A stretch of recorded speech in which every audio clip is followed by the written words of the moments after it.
प्रश्नावली 2.2 कक्षा 10 जो राजीव की बुक है उसका सॉल्यूशन कर रहे हैं हम यूपी बोर्ड का। क्वेश्चन नंबर 11 है, गुणनखंडन द्वारा बहुपद 7y² माइनस 11/3y माइनस 2/3 के शून्यक ज्ञात कीजिए तथा बहुपदों के गुणांकों और शून्यकों के बीच संबंध सत्यापित कीजिए। ये क्वेश्चन है, इसका सॉल्यूशन देखते हैं। इस बहुपद के शून्यक निकालने हैं और गुणांकों और शून्यकों के बीच संबंध सत्यापित करना है। बहुपद है हमारा, बहुपद 7y² माइनस 11/3y माइनस 2/3। सबसे पहले इसको उतार लेते हैं एक बार।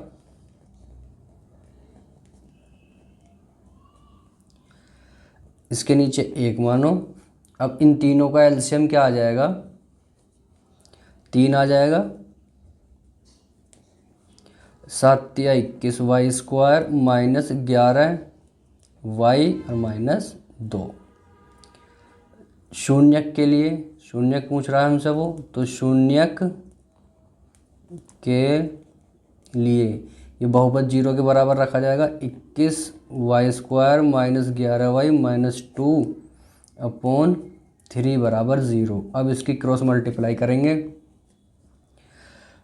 इस सारे के ऊपर के एक में गुणा करेंगे तो यही आएगा 21y² माइनस 11y माइनस 2। 3 की गुणा 0 में करेंगे तो 3 आ जाएगा। अब इसके फैक्टर करके हमें इसके गुणनखंड करने हैं। फैक्टर का रूल क्या होता है? अचर पद की गुणा y² वाले गुणांक में करेंगे, 21 की गुणा 2 में करेंगे तो 21 गुणा 2 क्या आ जाएगा? 42। 42 कैसे फैक्टर? जो आए 11 तो 14 तिया 42, 14 में से 3 गए 11, तो 14 प्लस माइनस के रखेंगे और 3 प्लस के, तो ये हो जाएगा 21y² minus 14y plus 3y, बच गए माइनस के 11, माइनस का 2 बराबर 0। इन दोनों में से क्या कॉमन आ जाएगा? 7y कॉमन आ जाएगा। 7 या 21 ये बचा, 7 दूनी 14। इन दोनों में कुछ कॉमन नहीं तो 1 कॉमन, 3y माइनस 2 बराबर 0। दोनों ब्रैकेट में सेम है, जो ब्रैकेट में सेम है वही कॉमन लेंगे। यहाँ बचेगा 7y, यहाँ बचेगा प्लस का 1। अब इन दोनों को 0 के बराबर रखेंगे। पहले 3y माइनस 2 बराबर 0, तो 3y उधर जाकर 2, 3y उधर जाकर 2 प्लस का हो जाएगा और y बराबर क्या आ जाएगा? 2/3। y की वैल्यू क्या आ गई हमारी? 2/3। अब 7y प्लस 1 बराबर 0 रखेंगे। 7y प्लस 1 बराबर 0, तो 7y बराबर उधर जाकर 1 माइनस का हो जाएगा और y बराबर माइनस 1/7। तो शून्य क्या आ गया हमारे? 2/3 और माइनस 1/7। अब शून्यांकों और गुणांकों के बीच सत्यापन करेंगे। चलिए देखते हैं। गुणांक, ये शून्यक ज्ञात कीजिए। शून्यक तो ज्ञात हो गए, अब गुणांकों के बीच संबंध ज्ञात करना है। शून्यांकों का योगफल, सत्यापन। शून्यांकों का योगफल, शून्यांक क्या है हमारे? मैं यहाँ लिख देता हूँ। शून्यांक 2/3 है और माइनस का 1/7 है। इन दोनों का योग करेंगे तो 2/3 plus minus 1/7, 2/3 plus minus minus 1/7। 3 का और 7 का एलसीएम क्या आ जाएगा? 7 या 21। 7 की मल्टीप्लाई इधर 7 दूनी 14 और 3 की इधर 3 एकम 3, 14 में से 3 गए 11/21।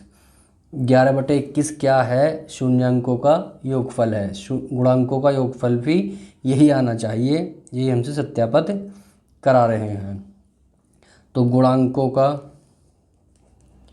योगफल होता है माइनस बी अपॉन ए, माइनस बी अपॉन ए।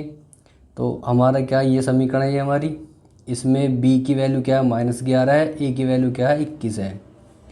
तो रख देंगे इनकी वैल्यू, माइनस बी की वैल्यू क्या है -11, a की वैल्यू 21, माइनस माइनस प्लस 11/21। शून्यांकों का योगफल और गुणांकों का योगफल सेम है, तो ये सत्यापित हो गया, सत्यापित हो चुका है योगफल। अब निकालेंगे गुणनफल। शून्यांकों का गुणनफल, शून्यांकों का गुणनफल क्या होता है, हमारे शून्यांक है 2/3 और माइनस का 1/7, इनकी गुणा कर दो, -2/21 आ जाएगा। अब गुणांकों का गुणनफल ये होता है c अपॉन ए।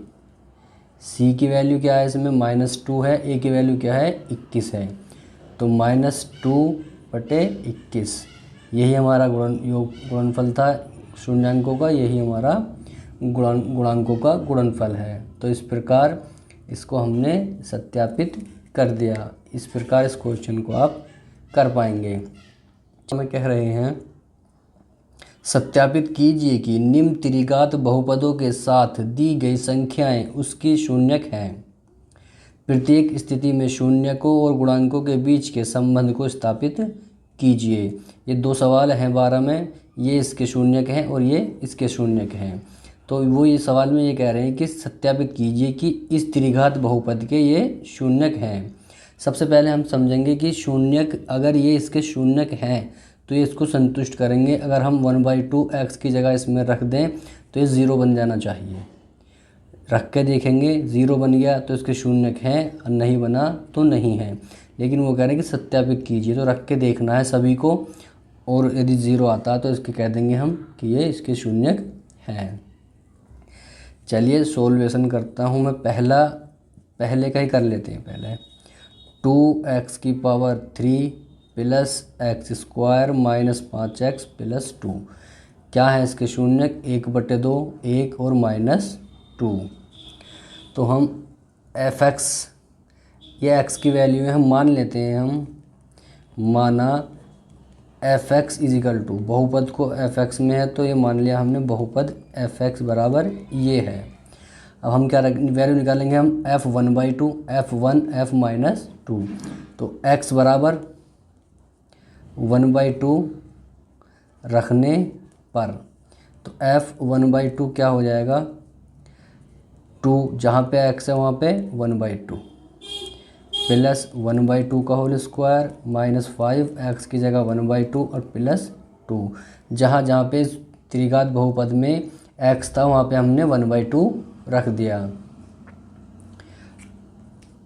2 की पावर 3 का मतलब होता है 8, यानी कि 2 की 3 टाइम्स मल्टीप्लाई, 2 2 ज़ा 4, 4 2 ज़ा 8, प्लस 1/2 का वर्ग हो गया 1/4 माइनस 5/2 और प्लस 2, 2 चौक 8, 1/4 प्लस 1/4 माइनस 5/2 और प्लस 2, ये बन गया 1/4 और 1/4 क्या हो गया हमारा 2/4 हो गया, माइनस 5/2 और प्लस 2, 2 × 2 और 2 दूनी 4, तो 1/2 माइनस 5, 1/2 माइनस 5/2 प्लस 2, इसके नीचे 1 मान लेंगे, एलसीएम लेंगे इनका 2 आ जाएगा, तो 1 माइनस 5 प्लस 2 दूनी 4, तो ये क्या हो गया 4 और 1 5 हो गया, माइनस 5 हो गया बटे 2, 5 से 5 0, तो क्या आ गया 0 आ गया। तो तो इसका जो 1/2 है इसका शून्यक है, यही सत्यापित करना था। अब रखेंगे f1 रखेंगे क्योंकि इसके शून्यक में क्या था 1/2, 1, अब 1 पर आ गया, तो f1 की वैल्यू निकालेंगे। जहाँ इस बहुपद में x है वहाँ पे 1 रख दो, 2 1 की पावर 3 प्लस 1 का पावर 2 माइनस 5 × 1 प्लस 2, ये हो गया। बस इसे सोल्व करेंगे, 2 1 की पावर 3 1 और 1 का वर्ग 1 minus 5 plus 2, 2 × 2 plus 1 minus 5 plus 2, 2 plus के 4 और 1 5 -5 यानी कि 0। 1 भी इसका शून्यक है। अब रखते हैं -2, तो f -2 जहाँ जहाँ पे इसमें x है वहाँ पे -2 पुट कर देंगे। तो 2 -2 की पावर 3 प्लस -2 की पावर 2 -5 -2 और प्लस 2 रख दिया सब में हमने -2। 2 माइनस की पावर 3 विषम है तो माइनस आएगा। 2 की पावर 3 का मतलब 8 है।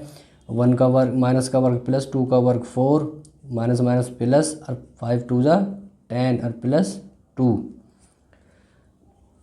-8 दूनी 16 प्लस 10 और 4 14 और 2 16 ये कट गए 0, यानी कि ये 3 सभी इसके शून्यक हैं। तो यहाँ तक तो हमने सत्यापित कर दिया कि ये इसके शून्यक हैं। प्रत्येक स्थिति में शून्यकों के और गुणांकों के बीच के संबंध को भी स्थापित कीजिए। अब गुणांकों के संबंध और उनको इसको स्थापित करना है। 3 शून्यक हैं हमारे पास, तो शून्यकों का योगफल निकालेंगे, शून्यकों का गुणनफल निकालेंगे। त्रिघात बहुपद है तो 2 शून्यकों का गुणनफल के साथ योग करेंगे। सभी सेम आना चाहिए। चलिए अब देखते हैं हमारे पास शून्य क्या है। तो शून्यकों का योगफल, शून्य के हमारा 1/2 है, प्लस 1 है और प्लस एक हमारा -2 है। इन सब का योग करेंगे तो क्या आएगा 1/2 प्लस 1 प्लस -2।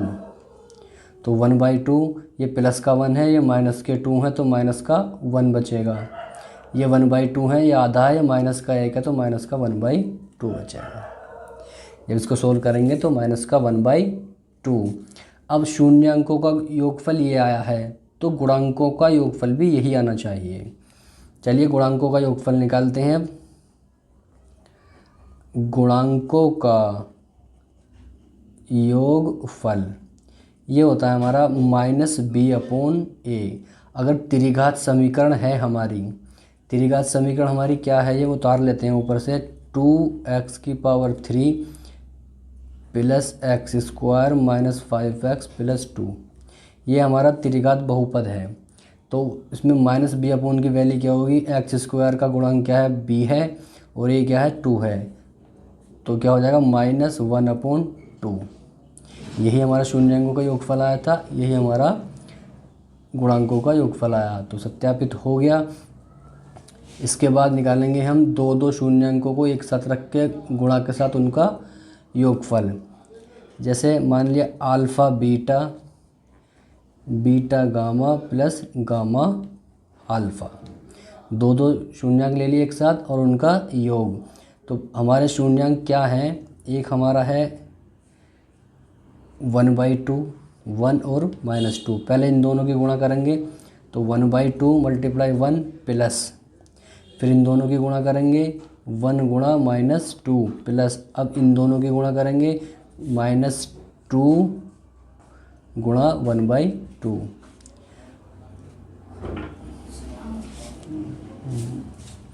1/2 की इसमें मल्टीप्लाई करेंगे तो 1/2 प्लस -2, 2 से 2 कैंसिल, माइनस का 1 तो -1। 1/2 माइनस के 3 हो जाएंगे, इसके नीचे 1 मानेंगे, एलसीएम लेंगे 2 तो 1 -6 यानी कि -5/2। 2 शून्यक एक साथ रख के उनका गुणनफल का योग क्या आया -5/2। और गुणांकों का योग क्या आता है, गुणांकों का ये होता है हमारा ये होता है c/a। c की वैल्यू क्या है, जो x का गुणांक है यानी कि -5 और a की वैल्यू क्या है 2, -5/2, ये भी -5/2 आ रहा है। इसका मतलब सही है हमारा ये सवाल। न आगे है कि गुणांकों का गुणनफल, पहले शून्यकों का गुणनफल निकालेंगे फिर गुणांकों का गुणनफल। शून्यकों का गुणनफल, अब तीनों को एक साथ रख के इन्हें गुणा में कर देंगे तो 1/2, 1 गुणा -2, 2 से 2 कट गया तो माइनस का 1 आएगा गुणनफल। गुणांकों का गुणनफल निकालें हम गुणांकों का गुणनफल ये होता है हमारा माइनस डी अपॉन ए, माइनस डी अपॉन ए त्रिघात बहुपद के लिए। माइनस डी क्या है 2 है और ए क्या है 2 है, तो माइनस डी की वैल्यू 2, ए की वैल्यू 2, 2 से 2 कट गया तो माइनस का 1। तो ये भी सेम आ रहा है। इसका मतलब ये हमने सत्यापित कर दिया कि शून्याङ्कों का गुणनफल और गुणांकों का गुणनफल ये सभी समान है। तो ये संबंध स्थापित कर दिया, शून्यक है या नहीं। तो मान लिया कि एफ एक्स बराबर हमारा ये बहुपद है -2। हमें F2 और F1 की वैल्यू निकालनी है। F2 की वैल्यू 0 आनी चाहिए, F1 की वैल्यू 0 आनी चाहिए। अगर 0 आती है तो इसके शून्यक है वरना नहीं है। तो x = 2 रखने पर जहाँ जहाँ पे इस बहुपद में x है वहाँ पे 2 रख देंगे तो F2 = क्या आ जाएगा 2 की पावर 3 -4 2 की पावर 2 + 5 × 2 - 2। 2 की पावर 3 का मतलब क्या होता है 8 -4 2 का वर्ग हो गया 4 + 5 दूनी 10 और -2 8 4 चौक 16 + 10 -2। ये प्लस का है ये प्लस का है तो 10 और 8 18 हो गए। ये 16 ये माइनस का तो माइनस के 18 हो गए बराबर 0। तो इसका मतलब 0 आ गया। तो 2 इस बहुपद का शून्यक है। ये दोनों सेम है तो F1 की वैल्यू निकाल लेंगे। तो x = 1 रखने पर तो F1 = क्या आ जाएगा x की पावर 3 था तो 1 की पावर 3 4 1 का स्क्वायर + 5 × 1 - 2 1 की पावर 3 1 4 और 5 -2 4 और 1 6 हो गए -4 और -2 -6 0। तो ये 2 1 1 इस बहुपद के शून्यक हैं। अब हमें ज्ञात करना है कि गुणांकों के बीच संबंध और शून्यकों के बीच संबंध। शून्याङ्कों सत्यापन देख लो। अब इसका शून्याङ्कों का योगफल, इन सबको योग में लिखेंगे हम तो 2 + 1 + 1 यानी कि 4 आ जाएगा। तो गुणांकों का योगफल भी 4 ही आना चाहिए। गुणांकों का योगफल, गुणांकों का योगफल क्या होता है -b/a। माइनस बी की वैल्यू 4 है, माइनस की 4 है, ए की वैल्यू 1 है तो माइनस सूत्र का है और बी की वैल्यू -4 है अपॉन 1 माइनस माइनस प्लस 4/1 यानी कि 4। तो सेम आ गई दोनों। तो ये सिद्ध हो गया। अब शून्याङ्कों का दो शून्याङ्क एक साथ लेके गुणा करके उनका योगफल क्या होता है वो देख लीजिए। शून्याङ्कों का दो शून्याङ्क के गुणा के साथ योग। ये हमारे शून्याङ्क है, पहले इन दोनों की गुणा होगी 2 × 2 हो गया, 1 × 1 हो गया प्लस 2 × 2 हो गया, 2 और 2 4 और 1 5 होता है। अब गुणांकों का ऐसे ही मान लिया कि गुणांक अल्फ़ा बीटा गामा और गामा अल्फ़ा हैं, तब क्या होगा ये होता है हमारा C/A। सूत्र क्या है इसका C/A। C की वैल्यू क्या है जो x के साथ है 5 है, A की वैल्यू 1 है तो 5/1 यानी कि 5। तो ये भी एक जैसे आ गए। तो इसका मतलब ये सही है हमारा संबंध। अब निकालना है शून्याङ्कों का गुणनफल। शून्याङ्कों का गुणनफल, इन सबको गुणा में लिख दो 2 × 1 × 1 यानी कि 2 आ जाएगा। अब गुणांकों का गुणनफल निकालना है अल्फ़ा बीटा गामा। ये होता है -d/a। d की वैल्यू क्या है जो अचर पद है माइनस का 2, a की वैल्यू क्या है 1। तो माइनस तो फॉर्मूले में है 2 माइनस का अपॉन 1 माइनस माइनस प्लस 2/1 यानी कि 2। ये भी 2 आ गया, ये भी 2 आ गया। तो इस प्रकार सिद्ध हो गया, इसका सत्यापन हो गया। तो क्वेश्चन नंबर 12 का फर्स्ट और सेकंड हल हो चुके हैं।